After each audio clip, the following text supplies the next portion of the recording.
I wrote a book, and it deals with mental health.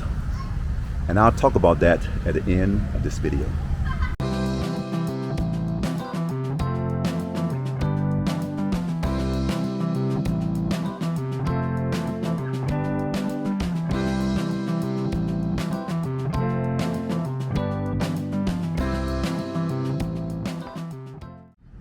Welcome back to the channel, and welcome back to beautiful Chiang Mai. I am at a new location for me, San Sai Luang Municipality Park. And I found this park just by Googling, and man, I'm glad that I found this place right here. It is absolutely gorgeous. You want to talk about green? This place is green.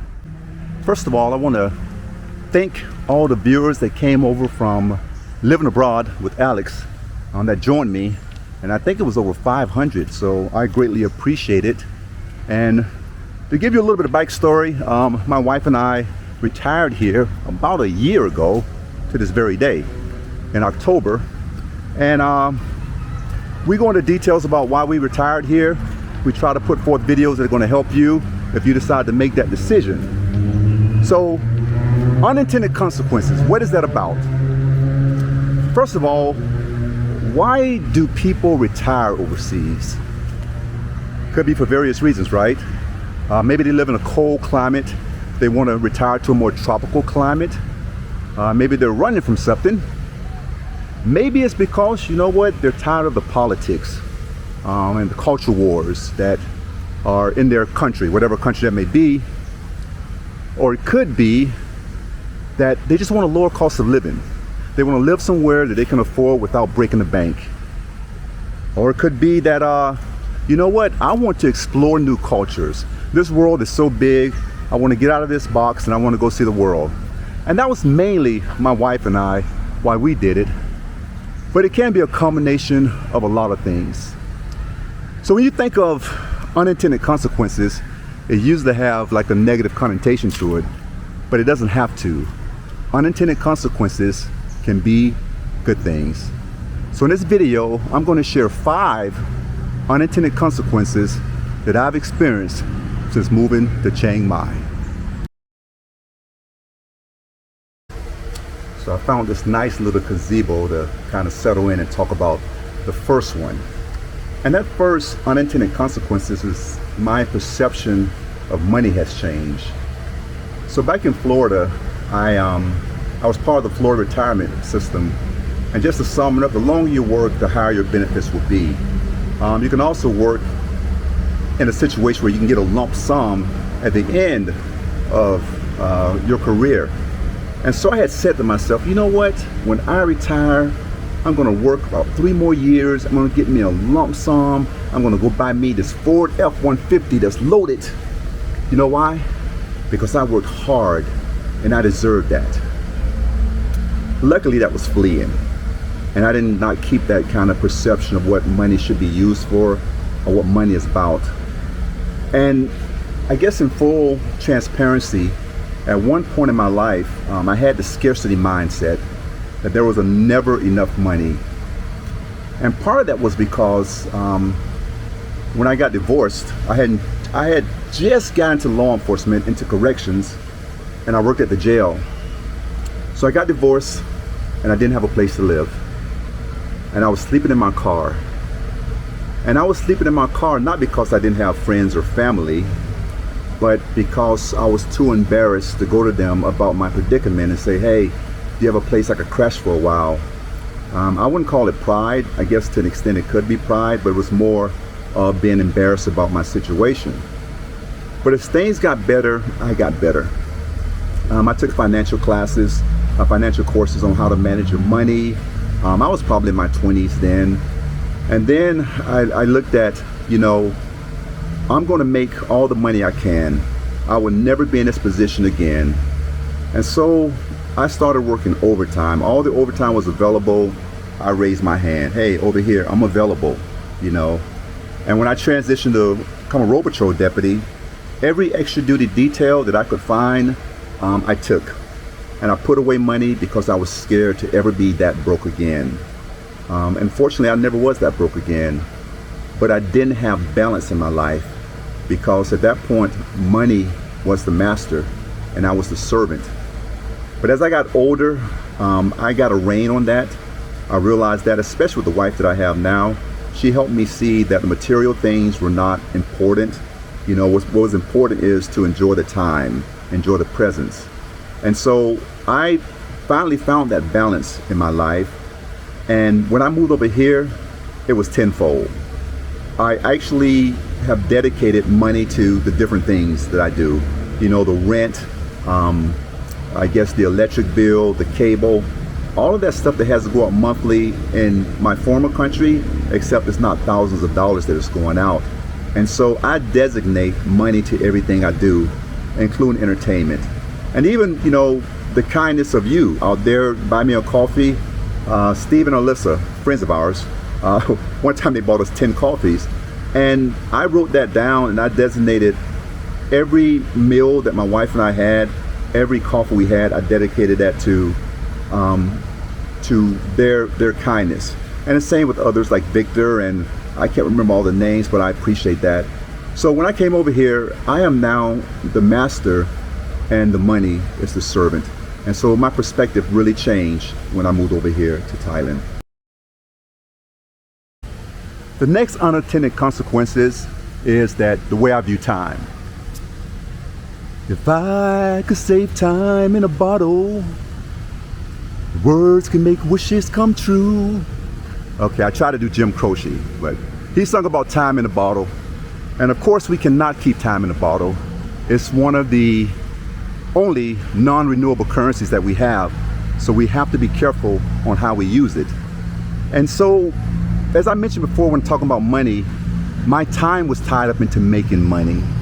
And as I moved over here, I realized I had more time. I had more of that non-renewable currency. And so I started to really be intentional about my time and how I use that time. And I would block off this time, and I knew where all of my time was going. And so that made a big difference. And now I feel like time is slowed down for me because of course, I don't have that 40+ hour work week, but also I look at time as invaluable. And when you look at something that you think is invaluable, the way you treat it, it's going to be different. So the way I view time now is I don't waste in it, and I never have to say, when someone asks me something, I rarely say I don't have time, because I do have time. The next unintended consequence is that I have a greater value for getting older. So what do I mean by that? So back in many Western countries, the elderly are not valued. My opinion, maybe the opinion of others, I think, not value. It's almost as though after they get a certain age, maybe it's time to put them out to pasture. Maybe people don't feel like they can be of service to society, but I don't feel that that is how they look at the elderly here. And what I see here is, for the most part, especially in my village out in Dorset, I see people honor and respect the elderly. And I used to worry about getting older because I used to ask myself, when will the time come when I won't be able to do A, B, C, and D? And now I don't think about my age unless someone asks, how old are you? Oh, I'm 56. I'll be 57 next April. But I don't think in those terms anymore. I see people in my expat group, especially, I play pickleball 3 days a week, and there are guys 10, and women, 10 and 15 years older than me that are out hustling me on the court. And so I feel like, almost like that movie Cocoon, so like the fountain of youth thing going on here. But I do feel that I don't focus as much on age anymore because I'm taking care of myself better. And I'm going to talk about that in a second. So I'm looking forward to aging. I'm looking forward to aging in a place like Thailand. All right, I got a question. For you folks out there that are still employed, How many of you look forward to Mondays coming around? Let me show of hands. I'm counting 0. And there may be some that love their job, but for the most part, people dread Mondays. And I think part of it is a lot of people dread where they work at. They dread going to work every Monday. They may not like the people they work with. They may not like their boss, or they may realize that once I show up on Monday, I have an assignment, I have deadlines, and there's a little stress that goes on there. And you know, society, and I'm going to speak right now of, I would say, American society, is there are songs, there's movies about how horrible Monday is, and I think it's ingrained to us to conjure up that, you know, thank God it's Friday after we make it down there. And so it more and more get ingrained in us that Mondays are horrible. But I think it's a lot deeper than that. So I read a survey, not a survey, but I read an article, a medical article online, that in Ireland they did a study of about 10,500 heart attack patients. And I forget the name of the type of heart attack, but it's right there with the Widowmaker. It's that block artery that could have killed them, but it didn't, but it did have a heart attack. And they found through that study that the majority of the heart attacks happen on Mondays. And they're dumbfounded why. There's theories about it, but they said in the study that people were 13% more likely to have a heart attack on Monday than any other day of the week. Sunday is a close second. So you can see that correlation between the two.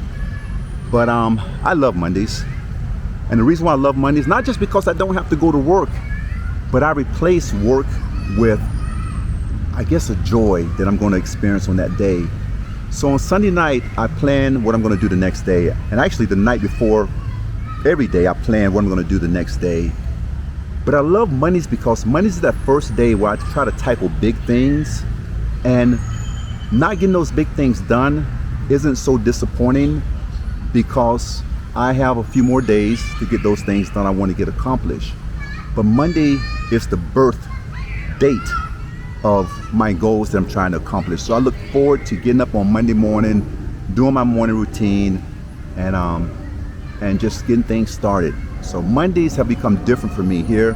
I love Mondays, and if I wasn't married, I would marry a Monday. The next unintended consequence is going to be my health. Now, let's start with the physical health. First of all, I have not been sick since I've arrived in Thailand. My wife either.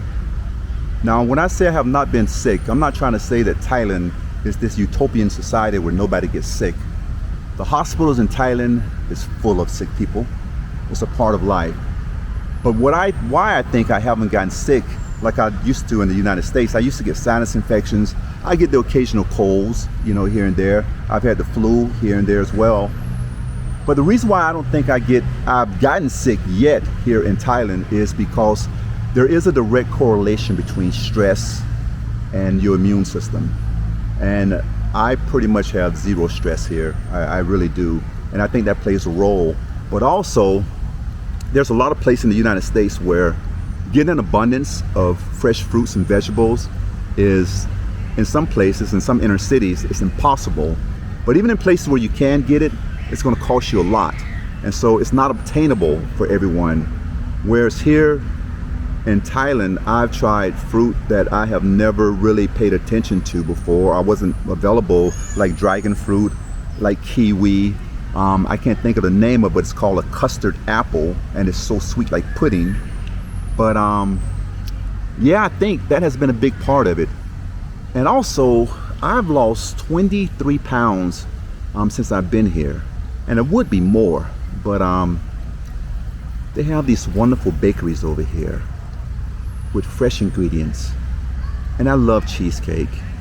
And if you put blueberries on top of that cheesecake, we're in a relationship. And so I've cut back on those things. I have, and I've upped my exercise. So I realized that I am going to get better. I'm going to lose more weight. I am going to get healthier. But also with my physical health, I get regular massages now. I think I mentioned before that I had a double hip replacement, Back in 2012, I had my first hip replacement. In 2015, I had my second hip replacement. And I was never a very flexible person, but I can exercise now. I was exercising back in the States, but no matter what I did, I was so stiff. And it got to the point where Dana, my wife, had to put my shoes on for me because I could not bend all the way down there and put my shoes and socks on. But now since I moved over here, I do the massages, I do some yoga, I stretch every morning, that's my morning routine. And I go to this wellness center where I don't believe I pay this guy, but I pay this guy. He has to be late 50s, early 60s, massage therapist. And this is like a holistic place. And they do the massages of the tendons and the ligaments, and it is painful. It is referred to interpretation as the delicious pain, because the pain is there, but once it's done, you feel delicious, you feel pain-free. And it's true. And it's about an hour of exhausting pain, but it allows me to go and play that pickleball pain-free. It allows me to go and walk 4, 6, 7 miles pain-free. And so it's an investment I made. So I'm able to do all those things, and my physical health has improved dramatically. I didn't expect that, but I accept it. As a former law enforcement officer, I've seen a lot. And I can recall being a road patrol supervisor, and one weekend in particular, I'll never forget this weekend, that Friday, Saturday, Sunday, I worked overnight, 6 p.m. to 6 a.m. And during that long weekend, we had 7 suicides in one weekend, including a murder-suicide. And I responded to each one of those, and I got to see the victims. And some things you can't unsee. And just think about that. That was one weekend in a 26-year career. So you can imagine some of the things that I've seen. And I would say the last 10 years of my career, I really got into studying neuroscience and how our brains respond to trauma. I took up emotional intelligence, and I actually became a nationally certified trainer, and I trained other agencies in emotional intelligence, including self-awareness, empathy, those kind of things. But what I learned studying neuroscience is that, imagine if an officer is off duty and they're taking their family, say, out to lunch, and he passes by this house that there was a murder there. And he recalls seeing the victim. And here's the thing. Your brain doesn't know if that happened 10 minutes ago, 10 seconds ago, or 10 years ago, but it responds accordingly, as though it's happening right then and there. And hence trauma, your body responds to events that happen. And so throughout my career, I've learned to process a lot of that. I've learned to unpack it. But still, when I was off duty, I passed by places, it would flash in my head, this child was abused here, or horrific domestic violence incident happened at this place. And even after I retired, I was there a month after my retirement, I would pass by these places. But it didn't linger because I had worked on these things, especially the last part of my career. But when I came over here, I was truly able to unpack those things. And I think it's the environment, and I mentioned this in my book that I wrote, but I think it's the environment, being in the green environment, being in a very spiritual environment. I know every country has its politics, but not being around, not even on the edges of the politics, like in the United States, the culture wars, not dealing with that kind of stuff, I think really helps you focus on what's important. And that's what happened to me. And so what I did was, a couple of years ago, I started writing a book about my journey through law enforcement, my journey through trauma. And it's called Laughing Out Loud While Dying Inside, One Cop's Journey Through Trauma. And I wrote that to hopefully be a blueprint for other cops that come behind me, that this happens, that you're not alone, that it's okay to seek help. I wrote it for the friends and family that don't understand the behavior they may be seeing from that cop person. But if you've lived long enough, you don't have to be a cop to have experienced trauma. You could be a teacher, a bus driver, a plumber, whatever. If you've lived life, you've experienced some trauma. And so I go through my journey, and then I talk about steps that I took in order to process it and to move forward. And I'll leave a link in the description for that.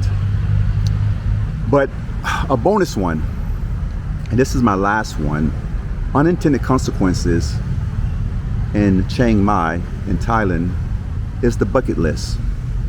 I, like a lot of people, had a bucket list. On that bucket list was to visit places like Machu Picchu. I wanted to go skydiving, was on my bucket list. I experienced that. That was wonderful. I had a list of things I wanted to do. But when I got here, I realized that bucket list, at least to me, wasn't as important to me. Now people say, come on, Fred, you gotta have something. You gotta have something on that list that you wanna do. And if I had to put one thing on that bucket list, it would be to keep kicking that bucket down the road as long as I can and focus on my health. And that's about it. So once again, thank you for joining me on this journey. I appreciate it. Let me know what you think about this in the comments. I love you all, and I will see you in the next one.